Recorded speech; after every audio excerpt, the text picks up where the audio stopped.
नमस्कार दोस्तों, स्वागत है आप सभी का हमारे इस चैनल गरुड़ धर्मार्थ पर। दोस्तों, सावन का महीना बड़ा ही पवित्र महीना होता है, खूबसूरत महीना होता है। ये महापर्व पूजा भक्ति तथा शिव के समृद्ध माना जाता है। इस महीने को त्योहार का महीना भी कहा जाता है। धर्मशास्त्रों के अनुसार सावन का महीना भारत नहीं अपितु विदेश में भी बड़ी धूमधाम के साथ में मनाया जाता है। सोमवार व्रत रखने से शुभ फलों की प्राप्ति होती है। अच्छे दिन की इच्छा रखने वाले लोग सावन सोमवार का व्रत अवश्य रखें। जो भक्त सच्चे दिल से भगवान शिव को पुकारता है, भोले बाबा उसकी हर इच्छा अवश्य पूर्ण करते हैं। एक बार सच्चे दिल से कमेंट बॉक्स में लिखें हर हर महादेव, ओम नमः शिवाय भी लिखना ना भूलें। सावन की हार्दिक शुभकामनाएं आप सभी मित्रों को। दोस्तों, सावन का महीना 2023 4 जुलाई दिन मंगलवार को पड़ रहा है। बहुत शुभ योग बन रहे हैं। ये दिन साक्षात मंगलकारी है। इस दिन आप भगवान शिव की पूजा अवश्य करिए। दोस्तों, 4 जुलाई से शुरू हो रहे सावन माह में इस बार शिव जी की अधिक कृपा बरसने वाली है, क्योंकि इस साल 8 सावन सोमवार व्रत पड़ने जा रहे हैं। दोस्तों, बता दें कि इसे पुरुषोत्तम मास की वजह से इस बार 4 नहीं बल्कि 8 सोमवार के व्रत किए जाएंगे। पहले सोमवार का व्रत 10 जुलाई, दूसरे सोमवार का व्रत 17 जुलाई, तीसरे सोमवार का व्रत 24 जुलाई, चौथा व्रत 31 जुलाई, पांचवा व्रत 7 अगस्त, छठा सोमवार का व्रत 14 अगस्त, सातवां सोमवार व्रत 21 अगस्त और आठवां सोमवार व्रत 28 अगस्त को रखा जाएगा। ऐसे में इस बार सावन पूरे 2 महीने तक रहने वाले हैं, यानी कि 58 दिन ना कम ना ज्यादा। भगवान भोलेनाथ आपके घर में स्थायी रूप से वास करने वाले हैं।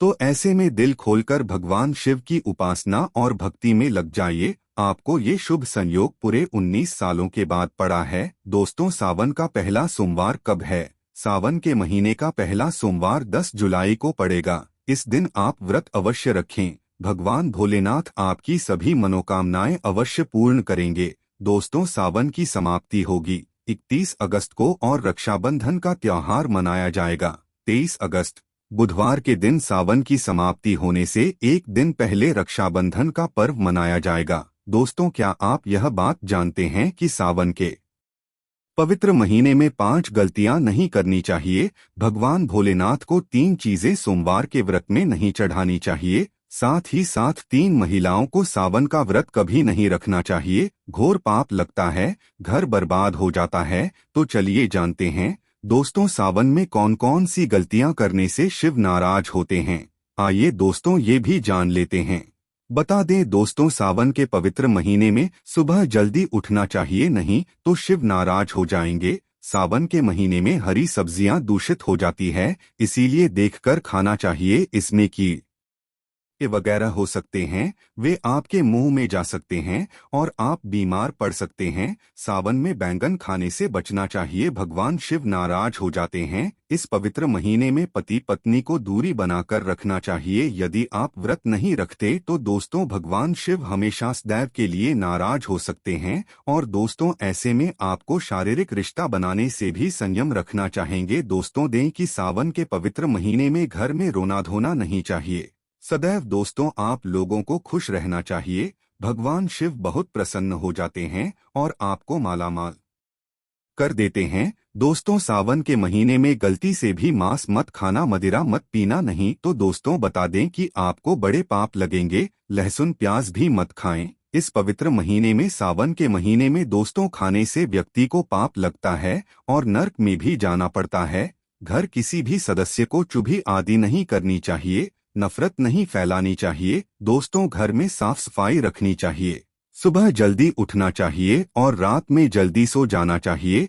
सावन के महीने में बाल नाखून आदि नहीं करना चाहिए। दोस्तों, बता दें, इससे आपको पाप लगता है और भगवान शिव क्रोधित हो जाते हैं। सावन के महीने में मीठा बोलने वाला व्यक्ति भगवान शिव की कृपा पा लेता है। व्यक्ति जल्दी ही करोड़पति बन जाता है, क्योंकि उसके सर पर भगवान शिव का आशीर्वाद बन जाता है। सावन में जितना हो सके गरीबों की सेवा करें, भंडारा कराएं, गरीबों में कपड़े आदि बांटे। भगवान शिव उस व्यक्ति को पल भर में धनी बना देते हैं। सावन के इस पवित्र महीने में गरीब को खाली हाथ ना जाने दे। हाँ, पालतू जानवरों को भी अवश्य रोटी दाना पाना अवश्य खिलाएं। दोस्तों, क्या पता उस गरीब के रूप में या फिर उस जानवर के रूप में भगवान शिव हो। दोस्तों, भगवान शिव आपको किसी भी रूप में दर्शन दे सकते। दोस्तों, ईश्वर किसी भी रूप में आपकी परीक्षा लेने के लिए धरती पर आ सकते हैं। आगे आपकी मर्जी। दोस्तों, बता दें अब आपको कि चाहे कुछ भी हो जाए, लेकिन भगवान शिव के पास आखिरकार कौन सी ऐसी 5 चीजें हैं जो आपको नहीं रखनी है। दोस्तों, बता दें कि यदि आप इन 5 चीजों को रख देते हैं तो आपका व्रत टूट भी सकता है, व्रत खंडित का भी पाप लग सकता है। ये 5 चीजें गलती से भी नहीं रखना है, नहीं तो आपका व्रत टूट जाएगा। दोस्तों, शिवजी हो जाते हैं नाराज। तो चलिए दोस्तों जानते हैं। दोस्तों, नंबर 1, जहां रखा हो शिवलिंग दोस्तों या फिर महादेव की कोई भी प्रतिमा, तो वहां पर भूल करके भी चप्पल जूते लेकर के नहीं आना चाहिए। दोस्तों, जरा सोचिए कि जब आपके कमरे में कोई चप्पल लेकर के प्रवेश करता है तो आपको कितना क्रोध आता है। इसी कारण महादेव भी आपसे रुष्ट हो सकते हैं और आपको मिलने वाला फल नष्ट हो जाता है। मंदिर में नंगे पांव ही प्रवेश करना चाहिए, क्योंकि बता दें कि चमड़े की चप्पल सदैव अशुभ होती है, इसे देवशक्ति नाराज हो जाती है। दोस्त, तो नंबर 2, अक्सर महिलाओं को मासिक धर्म आ जाता है और वो बिना किसी को बताएं पूजा पाठ इत्यादि कर लेती है, जो कि शास्त्रों में वर्जित माना गया है। इस समय महिलाओं को जान करके भी अनजान नहीं बनना चाहिए। यदि आपको मासिक पीड़ा है तो घर के बने मंदिर में या फिर बाहर बने मंदिर में कभी प्रवेश नहीं करना चाहिए। इससे देव शक्तियां नाराज होकर आपसे क्रोधित हो सकती। ऐसे समय पर शिवलिंग को छूना घोर पाप के समान माना गया है। जरा सोचिए, ऐसी अवस्था में जब महिलाओं को पीड़ा होती है, तकलीफ होती है, तो जरा सोचिए ईश्वर को भी बुरा लग सकता है। इसीलिए महिलाओं को ऐसी अवस्था में मंदिर यात्रा, घर में पूजा पाठ, भगवान की प्रतिमा को छूना या फिर तुलसी में पानी भी नहीं डालना चाहिए। तुलसी का पौधा भी मुरझा जाता है, सूखने लग जाता है, देख शक्तियां नाराज होती है, तो लाजमी है कि घर में कंगाली और गरीबी, लड़ाई झगड़े होने लग जाएंगे। तो ऐसा कभी मत करिएगा। दोस्तों, नंबर 3, शास्त्रों में बताया गया है कि जहां पर होता है शिवलिंग तो वहां पर सभी शक्तियां सक्रिय रहती हैं। यदि घर में होता है शिवलिंग तो वह व्यक्ति महादेव की कृपा सदैव पा लेता है। वास्तु शास्त्र के अनुसार शिवलिंग से हर वक्त ऊर्जा का संचार होता रहता है, इसीलिए शिवलिंग पर जलधारा होनी चाहिए। दोस्त, वह ऊर्जा को शांत रखता है। कुछ लोग अपने घर में शिवलिंग तो रख लेते हैं, लेकिन वह 1 हफ्ते के बाद में जल चढ़ाते हैं, जो कि बिल्कुल भी अच्छा नहीं माना जाता है। यदि आप जल नहीं चढ़ा सकते तो आप अपने घर में शिवलिंग स्थापित बिल्कुल भी ना करें, जो कि गरुड़ पुराण में भी साफ बताया है। इससे उल्टा घर में विनाश होता है। दोस्त, तो नंबर 4, शास्त्रों में ऐसा बताया गया है कि तुलसी और महादेव का बहुत बेर माना गया है, कारण तुलसी ने शिवलिंग और गणेश की प्रतिमा को बिल्कुल ही वर्जित माना जाता है। माँ तुलसी की पूजा में श्री गणेश या फिर आप शिवलिंग का प्रयोग नहीं कर सकते, और शिव शंकर या फिर श्री गणेश की पूजा में आप तुलसी का प्रयोग करके उनको क्रोधित कर सकते हैं। जी हाँ दोस्तों, बता दें शिवलिंग और गणेश की प्रतिमा को तुलसी में नहीं रखा जाता है। कई लोग जाने अनजाने में शिवलिंग को तुलसी में रख देते हैं और घर में परेशानियां आना शुरू हो जाती हैं।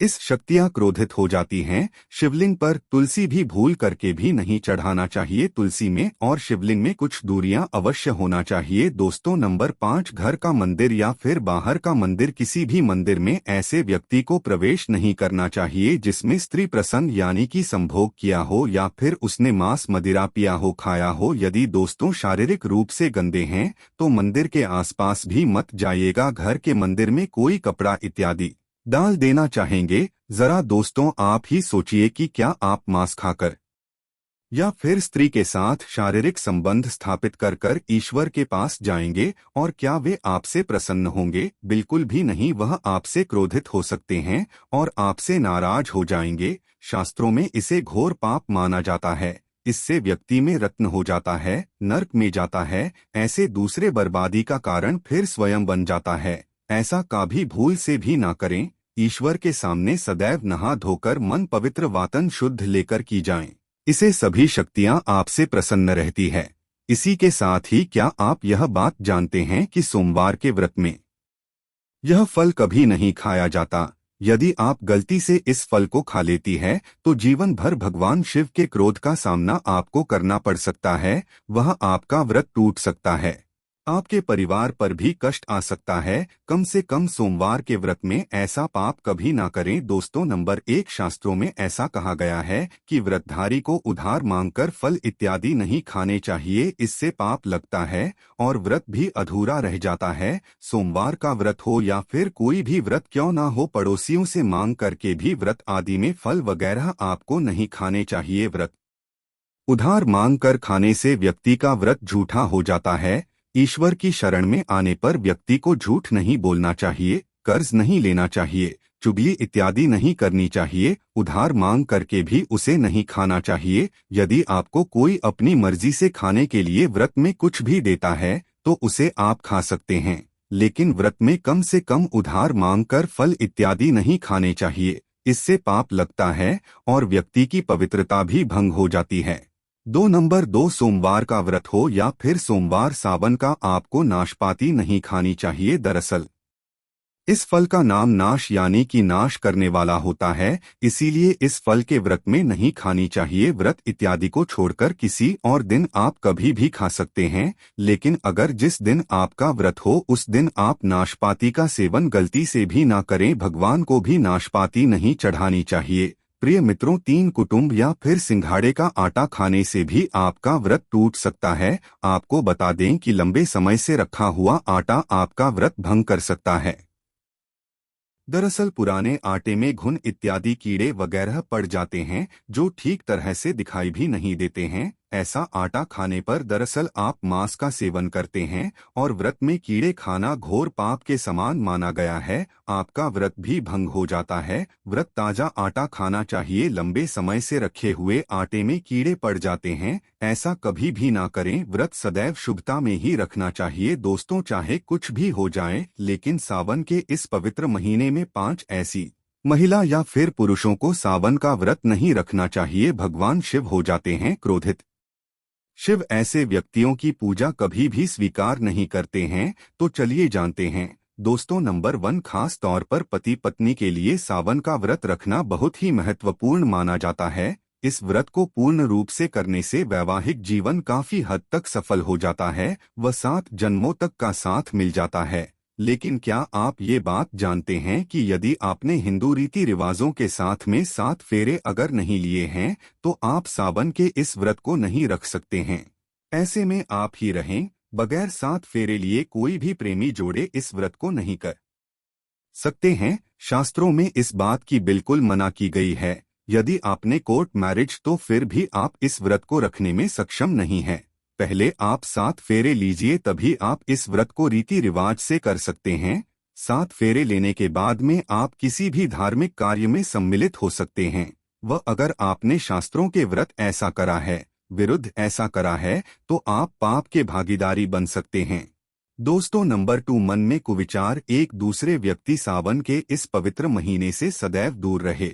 ऐसे व्यक्तियों की पूजा कभी भी स्वीकार नहीं की जाती है। महादेव के द्वारा यदि हम शास्त्रों की माने तो यदि आपके मन में गलत विचार आते हैं, गलत भावनाएं आती हैं, पर दूसरे के प्रति गलत धारणा आप अपने मन में रखते हैं, तो आप सावन का व्रत कभी ना रखें। शिव ऐसे व्यक्ति से सदैव क्रोधित रहते हैं और उनकी पूजा आराधना कभी स्वीकार नहीं करते हैं। ये आपका मन सच्चा है, तभी शिव आपकी पुकार अवश्य सुनेंगे। दोस्तों, नंबर 3, तलाकशुदा व्यक्ति को भी सावन के इस पवित्र महीने में शिव की आराधना नहीं करनी चाहिए, क्योंकि ये महीना प्रेम का प्रतीक माना जाता है। इसीलिए आप इस व्रत को कतई ना रखें। आपको बता दें कि शास्त्रों में ऐसा कहता है कि जो प्रेमी जोड़े एक दूसरे से दूर रहते हैं तो उन्हें व्रत के चलते एक हो जाना चाहिए, तभी ईश्वर उनकी भक्ति स्वीकार करता है। कहता है कि पति पत्नी जब साथ में मिलकर ईश्वर की आराधना करते हैं तो कई गुना फलों की उन्हें प्राप्ति हो जाती है। ऐसे में यदि आप सावन का व्रत रखना चाहते हैं तो आप दोनों को एक होना पड़ेगा, तभी ही महादेव आपकी पूजा अर्चना स्वीकार करेंगे। दोस्तों, नंबर 4, आचार्य चाणक्य के अनुसार एक वैश्य की पूजा भी ईश्वर कभी स्वीकार नहीं करते हैं। ये शास्त्रों के विरुद्ध माना गया है। ऐसा महापाप माना जाता है। ऐसा मैं सावन के महीने के इस पवित्र के लिए बोल रहा हूँ। ऐसी महिलाओं को दूर रहना चाहिए और व्रत को कभी भी गलती से नहीं करना चाहिए। लेकिन हाँ, यदि आप अपने कार्य से थोड़ा सा दूर रहती हैं और आप एक शुद्ध मन के साथ में अगर ईश्वर की आराधना करती हैं तो आपकी आराधना अवश्य ही पूरी होती है। लेकिन ध्यान रखिएगा आपके मुंह से कुछ गलत उच्चारण ना हो। दोस्तों, ये गलतियां कभी भी मत करना। शास्त्रों के अनुसार कुंवारी कन्याओं को शिवलिंग का स्पर्श कभी नहीं करना चाहिए, इसे पाप माना जाता है। और दोस्तों, वही जिस व्यक्ति के मन में स्त्री के प्रति यदि गंदे विचार या फिर वह व्यक्ति गालियां देता है तो भगवान ऐसे व्यक्ति को नर्क में भी स्थान नहीं देते हैं। ऐसे व्यक्तियों की पूजा कभी भी स्वीकार नहीं होती है। दोस्तों, नंबर 6, कुंवारी लड़कियां इस व्रत को अवश्य रखें। अगर महादेव जैसे गुणों का पति तो दोस्तों इस व्रत को कुंवारी कन्या रखें। खास तौर पर सावन में जब कोई कुंवारी कन्या इस व्रत को भली भांति पूरा कर लेती है तो यकीनन उसे महादेव जैसे पति की प्राप्ति अवश्य होती है। दोस्तों, बता दें कि सावन के इस पवित्र महीने में यदि जिस व्यक्ति को ये 5 संकेत मिल जाए तो बता दें कि उससे पता लगता है कि महादेव आपसे बड़े प्रसन्न है। दोस्तों, यह वीडियो का महासंग्राम है तो इसे आप आगे भी देखिएगा, लेकिन उससे पहले आपसे रिक्वेस्ट है कि वीडियो को लाइक करके चैनल सब्सक्राइब जरूर करें और सच्ची श्रद्धा से हमारे महादेव का आशीर्वाद पाने के लिए कमेंट बॉक्स में हर हर महादेव जय शिव शंकर भी जरूर लिखें। दोस्तों, आपकी भक्ति से ईश्वर बहुत प्रसन्न हैं। कुछ संकेत आपको बता रहे हैं, वो आपको धनी होने से कोई नहीं रोक सकता। तो चलिए दोस्तों जानते हैं। दोस्तों, नंबर 1, बैल का दरवाजे पर आना। दोस्तों, नंदी महाराज भगवान भोलेनाथ के वाहन हैं। नंदी को भगवान शिव का द्वारपाल भी कहा गया है। नंदी महाराज को बुद्धि और ज्ञान का प्रतीक माना गया है। शिव के मंदिर के बाहर सदैव नंदी महाराज विराजित रहते हैं। लेकिन यदि सावन के इस पवित्र महीने में अचानक से नंदी महाराज आपके दरवाजे पर आ जाएं और घर की चौखट को सींग मारने लगे, तब आपको यह समझ लेना चाहिए कि भगवान शिव आपके घर में आने वाले हैं, जो कि ये एक उनके आने का संकेत है। शिव आपकी भक्ति से प्रसन्न है, वो आपके घर में खुशियां आने वाली है। आपको धनी होने से कोई नहीं रोक सकता। लेकिन याद रहे कि नंदी महाराज को तिलक लगाकर मीठा भोग अवश्य लगाएं। दोस्तों, नंबर 2, सावन के पवित्र महीने में यदि अचानक से आपके सपने में यदि शिवलिंग दिखाई देने लग जाए, अर्थात भगवान शिव दिखाई दे जाए, तो इससे आपको यह समझ लेना चाहिए कि अब आपके जीवन से परेशानियों का अंत जल्दी हो जाएगा। भगवान आपकी सच्ची आराधना भक्ति से बहुत खुश हैं और वे आपके घर में आने वाले हैं। ऐसे में दोस्तों याद रहे कि शिव की भक्ति में कोई भी कमी नहीं आनी चाहिए। घर को गंदा बिल्कुल मत करिएगा, क्योंकि आपके घर में भगवान शिव आने वाले हैं। दोस्तों, नंबर 3, शास्त्रों के अनुसार ऐसा माना गया है कि नीलकंठ भगवान शिव के प्रतीक माने जाते हैं। यदि आपके घर के सावन के महीने में नीलकंठ छत पर आकर बैठ जाएं, तो उसे भूल कर के भी मत भगाना, क्योंकि ये भगवान शिव के प्रति माने गए हैं। ऐसे में आपको खुश होना चाहिए, क्योंकि भगवान शिव आपकी भक्ति से बहुत प्रसन्न हैं। शास्त्रों में बताया गया है कि नीलकंठ यदि मनुष्य के घर पर आकर बैठ जाएं तो साक्षात घर में महाशिव के आने के संकेत माने गए हैं। अब आपके बुरे दिन जाने वाले हैं। ऐसा कहते हैं कि श्री राम ने इस पक्ष के दर्शन करने के बाद ही रावण पर विजय प्राप्त की थी। दोस्तों, नंबर 4, सावन के पवित्र महीने में यदि अचानक से घर में काले सांप निकल आए तो ये बहुत शुभ माना गया है। इसे भी ना मारे, ये भगवान शिव के आने का संकेत है। जिसकी भक्ति से महादेव प्रसन्न हो जाते हैं, तब महादेव किसी खास अवसर पर ही दर्शन देते हैं। सावन का महीना बहुत ही पवित्र महीना माना गया है। यही वह महीना है जिसमें भगवान शिव धरती पर आते है और उसी घर में अपना आवास बना लेती है। जो सच्चा भक्त होता है, सपनों में किसी मंदिर में राग नागिन का जोड़ा देखना बहुत शुभ माना गया है। घर में शुभ के आने के संकेत होते हैं। तो दोस्तों, अब आपको खुश हो लेना चाहिए। नंबर 5, सावन के शुभ अवसर पर सोमवार के दिन यदि डंपरों की आवाज, घंटियों की आवाज सुनाई दी जाए तो ये अत्यंत शुभ माना गया है। इसका अर्थ यह है कि भगवान भोलेनाथ आपसे प्रसन्न है और जल्द ही आपके घर और जीवन में प्रवेश करने वाले हैं, जिससे आपका आर्थिक संकट दूर हो जाएगा। जीवन में सुख समृद्धि आने वाली है। बहुत खुश हैं आपसे दोस्तों। महादेव की कृपा पाने के लिए एक बार शिव शंकर का जयकारा अवश्य लगाएं। हर हर महादेव, ओम नमः शिवाय एक लाइक भी अवश्य करिएगा। आशा है कि आज की इस प्रस्तुति में बताई गई जानकारी आपको अच्छे से समझ आ गई होगी। धन्यवाद वीडियो के अंत तक बने रहने के लिए।